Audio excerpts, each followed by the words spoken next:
TNN T V کی بین الاقوامی خبروں کے ساتھ میں ہوں بشرا خان۔ کینیڈا نے ایک اور سکھ رہنما کے قتل کی سازش سے متعلق امریکی انکشاف کے بعد بھارت سے ہردیپ سنگھ نجار کے قتل کیس کی تحقیقات میں مزید تعاون کا مطالبہ کر دیا ہے۔ مزید جانیں گے اس رپورٹ میں۔ کینیڈا نے ایک اور سکھ رہنما کے قتل کی سازش سے متعلق امریکی انکشاف کے بعد بھارت سے ہردیپ سنگھ نجار کے قتل کیس کی تحقیقات میں مزید تعاون کا مطالبہ کر دیا۔ امریکہ نے چند روز قبل دعویٰ کیا تھا کہ اس نے سکھ فور جسٹس کے رہنما گرپتونت سنگھ پنو کے قتل کی بھارتی کوشش کو ناکام بنا دیا ہے۔ ریاست ہائے متحدہ کے پروسیکیوٹرز نے کہا کہ بھارتی حکومت کے ایک اور اہلکار نے نیو یارک شہر میں رہنے والے ایک ممتاز سکھ علیحدگی پسند رہنما کو قتل کرنے کی سازش کی ہدایت کی۔ میڈیا رپورٹس کے مطابق امریکی حکام کو گرپتونت سنگھ پنو کو قتل کرنے کی سازش کا موسم بہار میں علم ہو گیا تھا، جس نے خود مختار سکھ ریاست کے قیام کی وکالت کی تھی اور جسے بھارتی حکومت دہشت گرد تصور کرتی ہے۔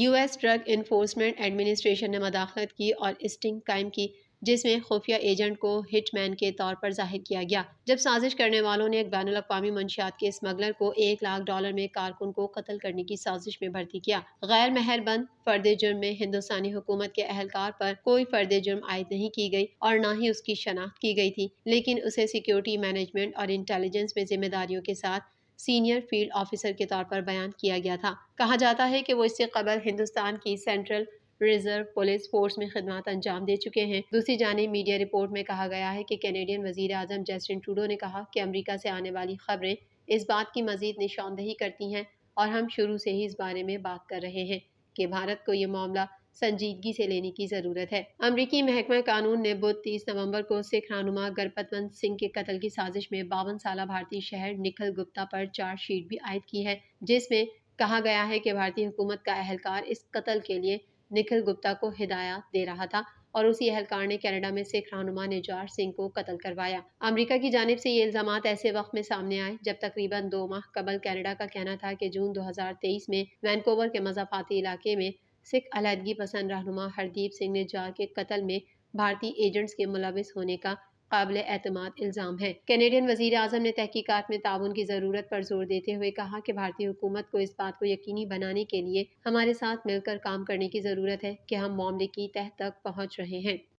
گوگل اور وفاقی حکومت آن لائن نیوز ایکٹ پر اپنے تنازع میں ایک معاہدے پر پہنچ گئے، جس کے تحت گوگل کینیڈین خبروں کو آن لائن شیئر کرنا جاری رکھے گا۔ مزید احوال اس رپورٹ میں۔ گوگل اور وفاقی حکومت آن لائن نیوز ایکٹ پر اپنے تنازع میں ایک معاہدے پر پہنچ گئے ہیں، جس کے تحت گوگل کینیڈین خبروں کو آن لائن شیئر کرنا جاری رکھے گا۔ اس کے بدلے میں کمپنی نیوز کمپنیوں کو $100 ملین کی حد میں سالانہ ادائیگی کرے گی۔ میڈیا رپورٹس میں کہا گیا ہے کہ ایک معاہدہ طے پا گیا ہے۔ ثقافتی ورثے کی وزیر نے اس خبر کی تصدیق کی۔ انہوں نے ہاؤس آف کامنز کے باہر صحافیوں کو بتایا کہ بہت سے لوگوں کو شک تھا کہ ہم کامیاب ہوں گے، لیکن مجھے یقین تھا کہ ہم گوگل کے خدشات کو دور کرنے کا کوئی راستہ تلاش کر لیں گے۔ مذاکرات سے واقف ایک سرکاری ذریعے نے بتایا کہ وفاقی حکومت اور گوگل نے اس ہفتے کے شروع میں ریگولیٹری فریم ورک پر اتفاق کیا۔ وفاقی حکومت نے اس سال کے شروع میں اندازہ لگایا تھا کہ گوگل کا معاوضہ تقریباً $172 ملین ہونا چاہیے۔ گوگل نے اس کی قیمت کا تخمینہ $100 ملین لگایا ہے۔ مالی مطالبات کے ساتھ ساتھ گوگل نے ان خدشات کا اظہار کیا تھا، جسے ترجمان شیپ ریڈی نے آن لائن نیوز ایکٹ کے ساتھ تنقیدی ساختی مسائل قرار دیا تھا، جسے بل C-18 بھی کہا جاتا ہے۔ کمپنی نے کہا کہ اس کے پاس کینیڈا کی میڈیا تنظیموں کے ساتھ بات چیت کے لیے اس پر کوئی لازمی گفت و شنید کا ماڈل نافذ نہیں ہوگا۔ رابطے کے ایک نقطے سے نمٹنے کو ترجیح دی جائے گی۔ نئے ضوابط گوگل کو ایک گروپ کے ساتھ بات چیت کرنے کی اجازت دیں گے جو تمام میڈیا کی نمائندگی کرے گا اور کمپنی کو اپنے ثالثی کے خطرے کو محدود کرنے کی اجازت دے گی۔ وزیر اعظم جسٹن ٹروڈو نے کہا کہ یہ معاہدہ بہت اچھی خبر ہے۔ مہینوں کے مضبوط انعقاد کے بعد مقامی صحافت سے ہماری وابستگی کا مظاہرہ کرنے کے مضبوط آزاد صحافیوں کو ان کے کام کے لیے معاوضہ ملتا ہے۔ گوگل نے مقامی صحافت سمیت صحافیوں کی مناسب طریقے سے حمایت کرنے پر اتفاق کیا ہے۔ رائل کینیڈین نیوی کے کمانڈر نے ایک نئی ویڈیو جاری کی ہے، جس میں متنبہ کیا گیا ہے کہ فورس ایک نازک حالت میں ہے۔ مزید جان لیتے ہیں اس رپورٹ میں۔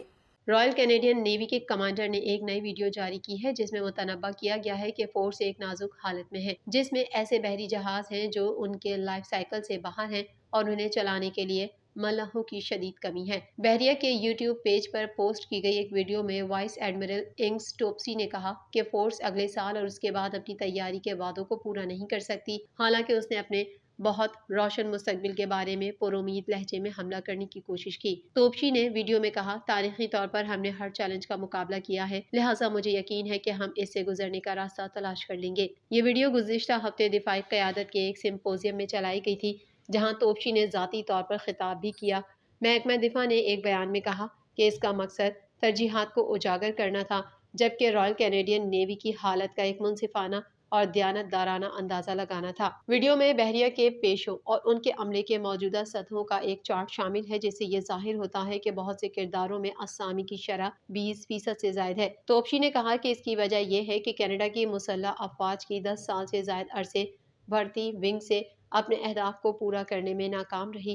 انہوں نے کہا کہ فضائیہ اور فوج ایک جیسے حالات سے دوچار ہیں۔ توپچی نے کہا، مغربی ساحل کا بحری بیڑا مشکلات کا شکار ہے، کیونکہ جہازوں کو برقرار رکھنے اور چلانے کے لیے اہل افراد کی کمی ہے، جس کی وجہ سے بحریہ اپنے ہیلی فیکس کلاس کو ترجیح دینے پر مجبور ہے، اور ٹیک کی کمی کا مطلب ہے نئے آرکٹک اور آف شور گشتی جہازوں میں سے صرف ایک وقت میں استعمال میں آ سکتا ہے، حالانکہ 4 تیار ہیں۔ انہوں نے کہا، قومی جہاز سازی کی حکمت عملی کے تحت بننے والے جہازوں کو مکمل طور پر عملے کے لیے تیار کرنا ایک چیلنج ہوگا۔ توپچی نے کہا، رائل کینیڈین بحریہ کے لیے سب سے زیادہ ترجیح ملاحوں کو پیشہ ورانہ فنکشنل پوائنٹ کی طرف راغب کرنا، بھرتی کرنا اور تربیت دینا ہے، تاکہ ہماری تربیت یافتہ موثر طاقت کو اس کی موجودہ سطح پر برقرار رکھا جا سکے۔ توپچی نے مزید کہا کہ بحریہ اس سال اس ہدف تک نہیں پہنچ سکتی اور ایسا نہیں کرے گی۔ اسرائیل اور حماس کے درمیان پچھلی شرائط کے تحت ہی جنگ بندی میں جمعے تک توسیع ہو گئی ہے۔ مزید تفصیلات اس رپورٹ میں۔ حماس اور اسرائیل کے درمیان جنگ بندی میں 7ویں روز تک توسیع ہو گئی۔ غیر ملکی خبر رساں ادارے کے مطابق اسرائیل اور حماس کے درمیان پچھلی شرائط کے تحت ہی جنگ بندی میں جمعے تک توسیع ہو گئی ہے۔ ثالثی کرانے والے قطر کے وزارت خارجہ کے ترجمان ماجد الانصاری نے بتایا کہ اس دوران غزہ میں امداد فراہم کی جائے گی اور فریقین جنگ سے باز رہیں گے۔ دونوں فریقوں کے درمیان جنگ بندی ختم ہونے سے محض 10 منٹ قبل معاہدے پر اتفاق ہوا۔ معاہدے کے تحت حماس اور اسرائیل اپنے ہاں موجود ایک دوسرے کے قیدیوں کو رہا کریں گے۔ رپورٹ کے مطابق اسرائیلی فوج کا کہنا ہے کہ مزید یرغمالیوں کی رہائی کے لیے جنگ بندی میں توسیع کی گئی ہے، تاہم کتنے یرغمالی رہا کیے جائیں گے اس کے بارے میں ابھی تفصیلات سامنے نہیں آئیں۔ بیان میں کہا گیا ہے کہ یرغمالیوں کی رہائی کے عمل کو جاری رکھنے اور فریم ورک کی شرائط کے تحت ثالثوں کی کوششوں کی روشنی میں جنگ میں وقفہ جاری رہے گا۔ عرب میڈیا کے مطابق حماس کی جانب سے بھی غزہ میں جنگ بندی کی تصدیق کر دی گئی ہے۔ 6 روزہ عارضی جنگ بندی جمعرات کی صبح ختم ہو رہی تھی۔ یرغمالیوں کے ایک آخری گروپ کو درجنوں فلسطینی قیدیوں کے بدلے رات گئے غزہ سے رہا کیا گیا تھا۔ غیر ملکی میڈیا کے مطابق اس سے قبل اسرائیلی کابینہ کا اجلاس جنگ بندی میں توسیع سے متعلق فیصلہ کیے بغیر ختم ہو گیا تھا۔ دونوں فریقین پر دباؤ تھا کہ وہ مزید یرغمالیوں کی رہائی اور تباہ حال غزہ میں اضافی امداد پہنچانے کی اجازت دینے کے لیے جنگ میں وقفے میں توسیع کریں۔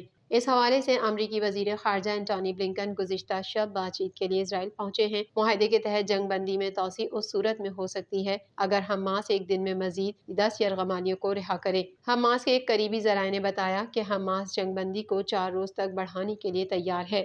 میڈیا رپورٹس کے مطابق سابق فلسطینی وزیر صحت نے بتایا کہ حماس نے واضح کر دیا کہ فوجیوں کی رہائی کے لیے اسرائیل کو پہلے اپنے ٹینکوں اور عسکری ساز و سامان سمیت غزہ سے واپس لوٹنا ہوگا۔ 6 روزہ جنگ بندی کے دوران دونوں طرف سے مجموعی طور پر 287 قیدیوں کو رہا کیا گیا ہے۔ حماس کی جانب سے 101 جبکہ اسرائیل نے 186 فلسطینیوں کو رہا کیا ہے۔ جنگ بندی میں توسیع کے لیے عالمی طاقتیں جنگ روکنے کے لیے کوشاں ہیں۔ واضح رہے کہ 7 اکتوبر سے غزہ میں اسرائیلی بربریت کے نتیجے میں اب تک شہید ہونے والے فلسطینیوں کی تعداد 15,000 سے تجاوز کر گئی ہے، جبکہ خواتین اور بچوں سمیت ہزاروں افراد زخمی ہیں۔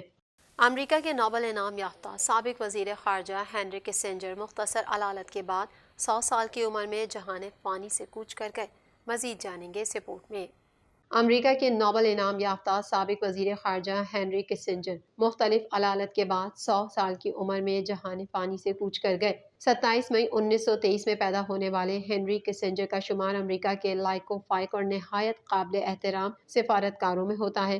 کئی کتابیں لکھی، امریکی خارجہ پالیسی کی سمت کا تعین کیا اور کئی بنیادی تبدیلیاں کی۔ میڈیا رپورٹ کے مطابق پولیٹیکل سائنس میں پی ایچ ڈی کرنے والے ہینری کسنجر کا انتقال ریاست کینٹکی کٹ میں ان کے گھر میں ہوا اور